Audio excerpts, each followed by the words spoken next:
You're parked on a steep downhill slope.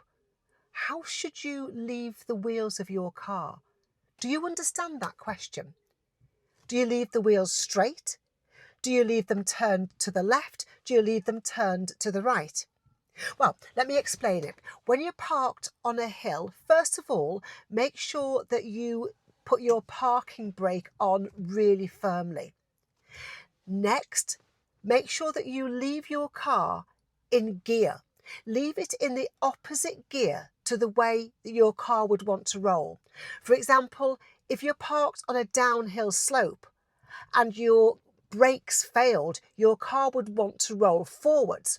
So leave it in reverse gear. And the opposite if you're parked on an uphill slope, leave it in the opposite gear to the way that your car would want to roll. And then there's your wheels, your steering wheel. You want to leave your wheels so that they are turned and your wheels would roll into the curb.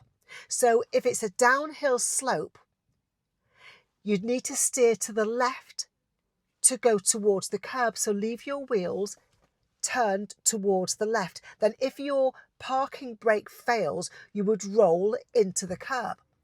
If it's an uphill slope, you leave your wheels the opposite way. So the 3 tips for parking on a hill is leave your parking brake firmly on, leave your gear in the opposite gear to which your car would want to roll, and leave your wheels so that they would roll into the curb. And if you can remember, on a downhill slope, your car would go forwards, so you'd steer towards the left. Now you know on an uphill slope that it would be the opposite. So just have to remember one of those.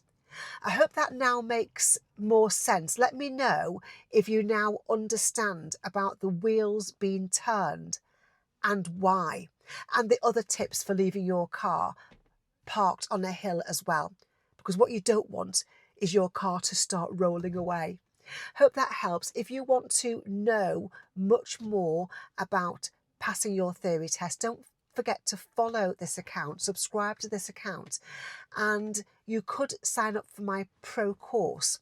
Complete Theory Pro is a course that I've got that covers everything you need to take you step by step through learning what you need to pass your theory test.